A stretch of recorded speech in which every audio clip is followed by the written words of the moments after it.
बिस्मिल्लाहिर्रहमानिर्रहीम, अस्सलाम वालेकुम। इब्तिदा रब्बुल इज़्ज़त के नाम से जिसने जान दी जहान दिया, और दरूद व सलाम मोहम्मद वाले मोहम्मद पर। आइए उनके साथ नासिर नकवी हाजिर खिदमत है। नाज़रीन, धांधली ड्रामा आहिस्ता आहिस्ता ओपन होता जा रहा है, सब किरदार बेनकाब होते जा रहे हैं। कहानी जो है यानी अपनी एंड की तरफ जा रही है, यानी फ़िल्म ख़त्म होने जा रही है, लेकिन अभी इसमें थ्रिल मौजूद है। आज का जो थ्रिल था वो कुछ निकल गया किसी हद तक कि एक आम शहरी ने दरख्वास्त दी थी सुप्रीम कोर्ट में अली ख़ान ने कि जनाब धांधली हुई है, इलेक्शन का आदम करा दिया जाए। एक लियाकत चट्ठा साहब ने कहा था कि मैं तो घबरा गया हूँ ज़मीर की आवाज़ पर, लिहाजा मैं ख़ुदकुशी करना चाहता था, लेकिन मैंने कहा सच कौम को बता दें। फिर अब मामला बदले हैं तो उसमें एक आवाज़ आई है कि mother of all U turn कौन है वो भी बताऊंगा आपको।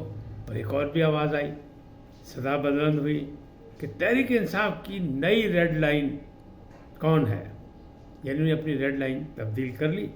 और फिर धमकी जो थी वो कारगर साबित हुई और हुकूमत बनने को तैयार खड़ी है। नई हुकूमत कितना अर्सा चलेगी, 5 साल पूरे करेगी या नहीं करेगी, ये सब वो सवाल आता है जिन पर मैं आपसे बात करूंगा। लेकिन पहले आपसे गुजारिश कि आईएन को सब्सक्राइब करें, लाइक करें और घंटी का बटन दबाना ना भूलें। अपनी कीमती राय का इजहार अपनी शख्सियत के मुताबिक करें।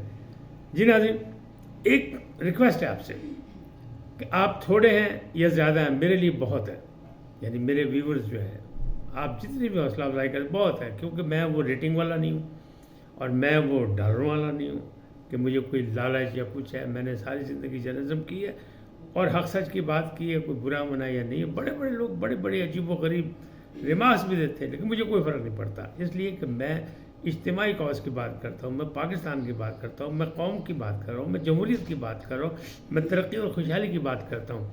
अब ये दावे हैं तो मेरी वीलाग देख लें पिछले। मैंने कहा था ये अली ख़ान जो है इसकी दरख्वास्त पे है कि आम शहरी, उसने दरख्वास्त दी, तो मैंने कहा था ये आम शहरी नहीं होगा, ये वक्त बताएगा कि ख़ास शहरी है। और 8 दिन पहले आप मेरा वीलाग देख लें, मैंने कहा था ये आम शहरी नहीं है। आज साबित हो गया, क्योंकि अदालत में अब भी नहीं आए। जिन अदारों को कहा गया था नोटिस सर्व किया जाए, तो उन्होंने कहा कि हमने उनके दरवाजे पर नोटिस लगा दिया, चस्पा कर दिया, वो मुल्क से बाहर है। एक दिन उन्हें दरख्वास्त दी और दूसरे दिन वो टिकट कटा के 1 वे मुल्क से फ़रार हो गए, यानी कतर चले गए, दोहा चले गए। दोहा से आगे कहाँ चले गए, लेकिन अभी वापस नहीं आए। ताहम उनकी जानिब से एक दरख्वास्त आ गई कि मैं दरख्वास्त वापस लेता हूँ, मैंने मतलब बस काफ़ी हो गया। तो चीफ जस्टिस साहब नाराज़ हो गए कि नहीं, ये क्या बात है कि जिसका दिल चाहे वो जनाब हंगामा बर्पा करे, यानी चाय की प्याली में तूफ़ान बर्पा करे और फिर गायब हो जाए, और फिर कहे नहीं मुझे वापस दे दें।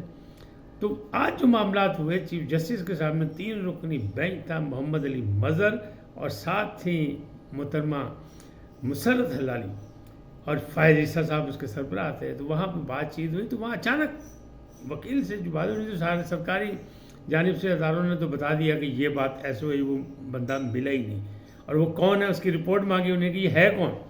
पता लगा ये रिटायर्ड ब्रिगेडियर हैं और कोर्ट मार्शल इनका हुआ था, यानी कियानी साहब जब सिपा सलार थे तो उस वक्त इनका कोर्ट मार्शल हुआ था और बगावत का पर मुकदमा था। 5 साल की इनको सज़ा मिली थी, 1 साल की रियायत मिली, 4 साल सज़ा काट चुके हैं। तो वो जनाब अब मुल्क से बाहर है।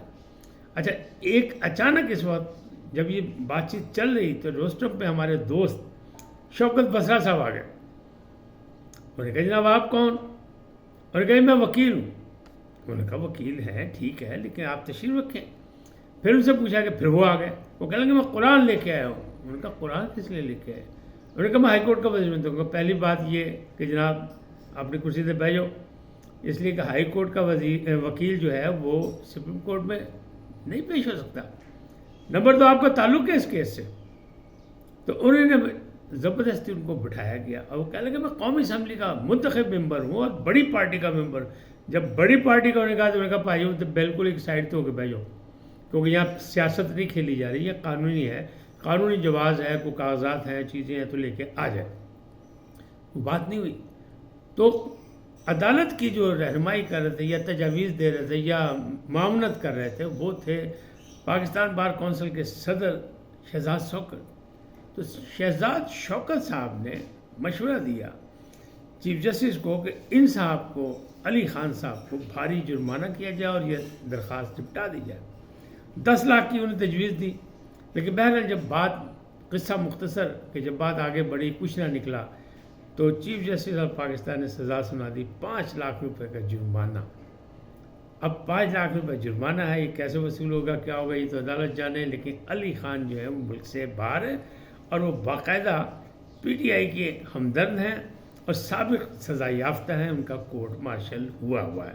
ہم کسی پہ الزام نہیں لگاتے، لیکن جو کچھ صورتحال ہے وہ سامنے۔ اب سنیں لیاقت چٹھا صاحب، کمشنر راول پنڈی، ان کی وہ ساری چیزیں، یہ بھی میں 2-3 دن پہلے جو ویلاگ میں نے کیا اس میں بتایا تھا کہ سنٹورس مال ہے، اس میں کمرہ نمبر 1206 ہے اور اس میں کچھ چیزیں برآمد ہوئی ہیں اور ان کے فونز برآمد ہوئے ہیں۔ تو انہوں نے کہا جناب جو کچھ بھی ہے میں دباؤ میں تھا، اوورسیز کے دباؤ میں تھا، دوستوں کے دباؤ میں تھا، اچھا جن سے ملاقاتیں کی وہ بھی انہیں بتا دیا۔ انہوں نے کہا جی بس میں نے ویلاگز دیکھے تھے اور میں بڑا متاثر ہو گئی، یار دھاندلی ہو گئی، ملک نال زیادتی ہو گئی، لہٰذا سچ بولو، تو میں نے سچ بول دیا، لیکن کوئی ثبوت نہیں دے سکے وہ بھی، یعنی ان کی بھی منجی پچھلے اندر۔ عدالت نے 3 رکنی کمیٹی بنائی تھی، آج اس نے اپنی تحقیقات مکمل کر لی اور انہوں نے ذرائع یہ کہتے ہیں کہ انہوں نے کہا کہ ان کے خلاف فوجداری مقدمہ بھی بنایا جائے اور توہین الیکشن کمیشن کا بھی مقدمہ بنایا جائے۔ بہرحال کل جب صبح ہوگی تو یہ ساری چیزیں کھل کے آپ کے سامنے آ جائیں گی۔ اب وہ بات جو میں نے کہا کہ دھمکی کارگر ثابت ہوئی، تو میں نے یہ بھی ویلاگ کیا تھا کہ جناب 72 گھنٹے نہیں تو آپ حکومت بنا لیں گے، یہ کہیں سے پیغام آیا تھا، خاص لوگوں کو پیغام تھا۔ جناب رات 12 بجے پریس کانفرنس اسی لیے ہوئی جب 10 اپریل والی بات جو تھی 2022 والی، جب تحریک عدم اعتماد آئی تھی، اس وقت بھی رات 12 بجے عدالتیں کھلی، تو 12 بجے سے پہلے وہ عدالتیں دیکھ رہی تھیں کہ 12 بجے سے پہلے یہ لوگ کچھ کرتے ہیں یا نہیں کرتے۔ اگر پارلیمانی انداز میں یہ کام نہیں کرتے تو پھر انہوں نے حرکت میں آنا تھا، اپنا فیصلہ سنانا تھا، اور جب انہوں نے کر لی تو وہ آرام سے بند کر کے گھر چلے گئے۔ اب پھر رات 12 بجے تھا، 72 گھنٹے 12 بجے ختم ہو رہے تھے، تو لہٰذا رات 12 بجے سے پہلے پریس کانفرنس ہو گئی اور دونوں بڑی پارٹیوں نے مان لیا کہ جب ہم مل کے حکومت بنائیں گے، اور چیزیں بھی طے ہو گئی۔ ان کی تفصیل بتانے کی ضرورت نہیں، وہ ساری چیزیں آپ کے سامنے آ گئی۔ صدر آصف زرداری ہوں گے، وزیر اعظم شہباز شریف ہوں گے، اور میں نے بہت پہلے کہا تھا کہ وارث چاچو دی ہے، اور سائرہ بانو جو پی ڈی ایم کی لیڈر تھیں، پہلے قومی اسمبلی کی ممبر تھی، انہوں نے بھی کہا تھا کہ کڑی چھوٹی پسند آ گئی ہے تو بڑی فارغ ہے۔ تو یہ مسئلہ سامنے آ گیا، لوگوں نے بڑا زور لگایا تھا، بڑا حمایتی تھے، چوتھی بار وزیر اعظم، ایک بار پھر نواز شریف، یہ وہ، میں پہلے دن سے کہتا یہ نہیں ہوگا، الحمدللہ وہ ہو گیا۔ تو میری آپ سے اسی لیے گزارش ہوتی ہے کہ آپ تھوڑا سا تعاون کریں، اس کو شیئر کریں، دوستوں کو بتائیں، اور تاکہ حق سچ کی بات جو ہے سب تک پہنچ سکے۔ اچھا بہرحال اگلی بات کرتے ہیں۔ اگلی بات، یہ نئی حکومت کتنی دیر چلے گی؟ 2 بڑی پارٹیوں نے کر لیا، مولوی صاحب ابھی باہر ہیں، حضرت مولانا فضل الرحمان صاحب، ان کو لائیں گی کیونکہ دونوں پارٹیوں کے پرانے وہ اتحادی ہیں اور اچھے تعلقات ہیں، اور پی ڈی ایم میں اکٹھے چلے ہیں، لیکن کے پی کے میں ان کو مار بھی کس سے پڑی ہے؟ پی ٹی آئی سے۔ وہاں جتنی بھی دھاندلی کا ہے الزام ان لوگوں پہ ہے کہ انہوں نے جناب ڈنڈا فورس اور بندوقیں، اسلحہ سب کچھ تان کے سارا کچھ کر لیا۔ یہ مولانا صاحب کا ہی کہنا ہے، بلکہ دوسری پارٹیوں کا بھی کہنا ہے، ایم ایل ولی بھی یہی کہتے ہیں، شیرپاؤ بھی یہی کہتے ہیں، تو ان کو ان سے شکایت ہے، لہٰذا یہ مان جائیں گے، ابھی تھوڑے ناراض ہیں لیکن مان جائیں گے، وہ بھی آ جائیں گے۔ اچھا، تو اب حکومت چلے گی کہ نہیں چلے گی؟ حکومت چلے گی۔ کیسے چلے گی؟ ٹھیک ٹھاک چلے گی، کیونکہ دونوں کو اپنی اپنی حدود میں رہنا پڑے گا۔ جو چیزیں تحریری طور پر مان